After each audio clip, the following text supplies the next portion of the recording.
Hi guys. So we are on the second part of inventory management. So I already discussed economic order quantity on my first video. Right now, we will discuss the reorder point. Sa reorder point naman, the important question is, when do we order? Kailan tayo mag-order? Or what is the sign when we realize that we need to order additional inventory? Why is this important to determine in the context of inventory management? Because we need to avoid or we need to minimize the risk of stocking out or being out of stock. Because if you are a business, you need to make sure that all your products are available to customers when they are needed. So that's the reason why we have the order point. You need to make sure that your products are available when the customers need them. Bakit? There are harmful effects of stocking out. What are the effects? Number one, there is a possibility that you have lost customers. Either because there is an opportunity cost. Siyempre sayang. Let's say that the customer is willing to buy your product. However, the product is out of stock. There is a lost opportunity cost there because sayang, di ba? Sale transaction na sana kung meron kang available inventory at stock pero wala. So sayang. Secondly is there will also be lost customers because that customer will now go to the competitor since what the customer wants is not available in your store. The customer will now find another store kung saan available yung kailangan niyang inventory or yung gusto niyang bilhin. So that's why lost customers is harmful. Given that this is an opportunity cost. Kasi sayang, revenue na sana, pero out of stock ka. And then, secondly is, the cost of replenishing the inventory becomes more expensive given the urgency.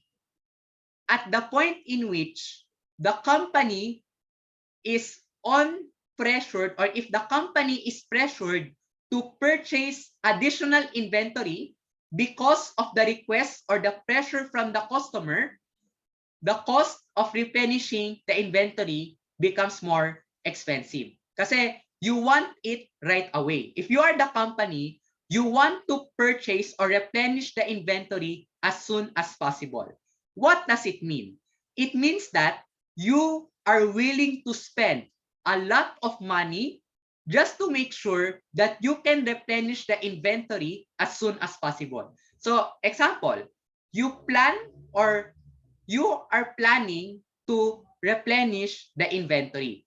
It means that you will resort to more expensive shipping options. So, for example, rather than Roro, you will now resort to air freight, which is more expensive. So that's why the cost of replenishing the inventory becomes more expensive. The conclusion is you need to prepare or you need to plan this ahead of time so that you will not encounter these two effects. So you need to make sure that you have available stock when the customer needs it. Okay. What is the formula for reorder point? The formula for reorder point is we have the lead time demand plus safety stock. So this is the formula for reorder point. We will discuss them one by one. First is we have the lead time. This is the time between placing an order and delivery of inventory. We cannot avoid lead time. Given that, especially or given that your supplier is 1,000 miles away from you. So sabihin nating malayo si supplier. Kung malayo si supplier, you need to expect that there will be a lead time. Most likely, 2 days, 5 days, 10 days. Depende kung gaano kalayo si supplier. So, the assumption is the time between placing an order and delivery of inventory, this is the time when it is shipped, or this is the time when the inventory is being moved from the supplier to you. So that is what we mean by lead time. Next is we have safety stock. Safety stock is the additional quantity of an item held in the inventory to reduce the risk that the item will be out of stock. The question is, why companies have safety stock? It is because companies recognize that demand can be fluctuating. We need to recognize that the demand may be fluctuating.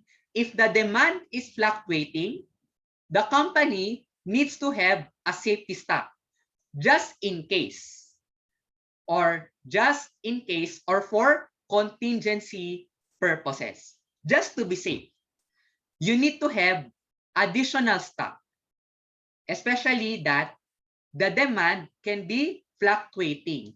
Ibig sabihin nito, taas-baba ang demand sa isang product. So that is safety stock. Finally, is we have average daily sales. This is how many units are sold per day on average. So it's more of an average. On average, how many units are sold per day?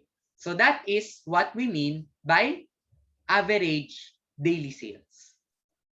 Later in the problem, you will realize why are the three important in understanding the order point. So you will know later why the three are important. Okay. Let's have this problem. A bookstore sells 360,000 ball pens a year.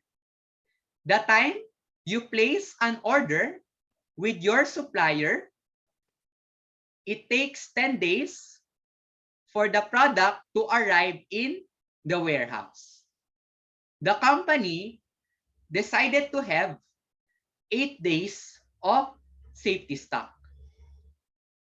Assume that there are 360 days a year. What is the reorder point? Okay, let us analyze the problem. Okay, number one,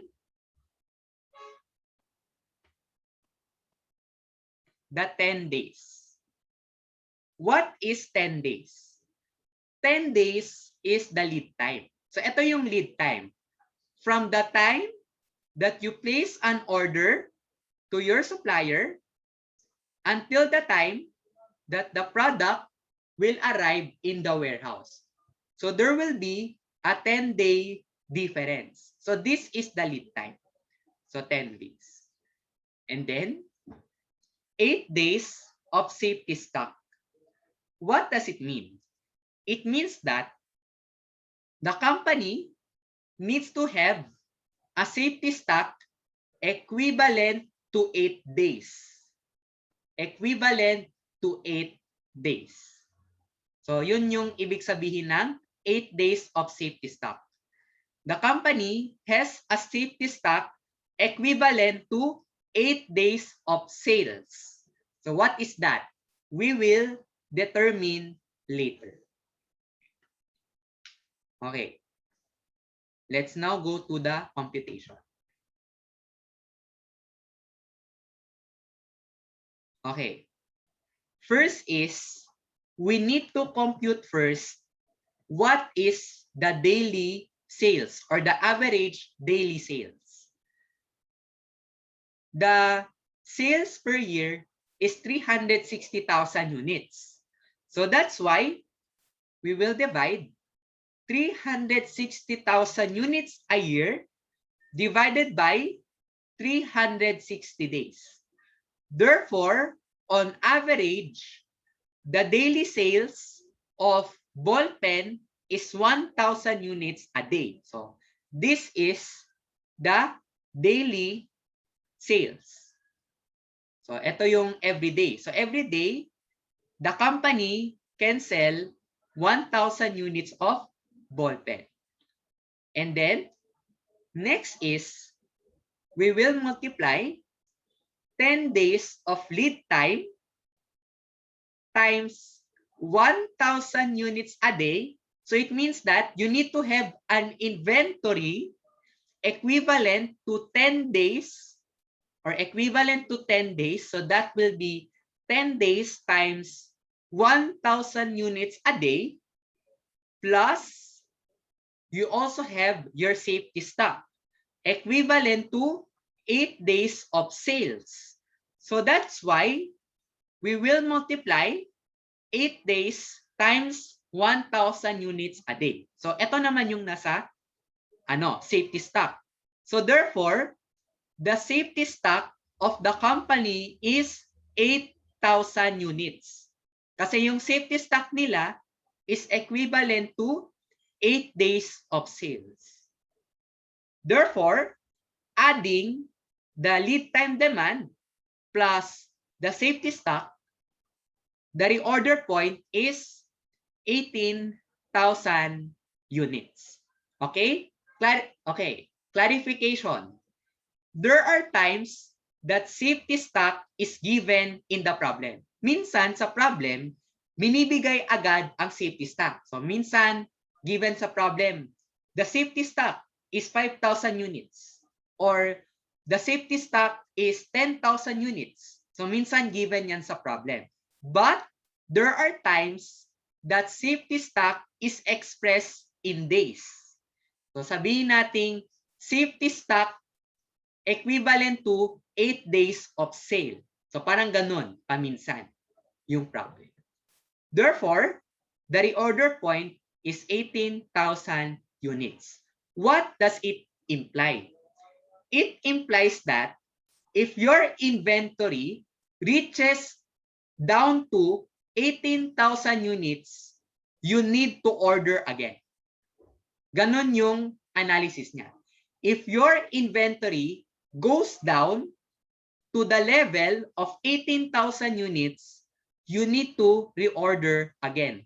Ang logic dito, parang cellphone. Di ba? Minsan sa mga cellphone, di ba sa mga cellphone, if it reaches 20%, you are already notified that you need to charge your phone. Parang ganun din sa reorder point. Pag bumaba siya sa 18,000 units, it means that you need to reorder already. So that is reorder point.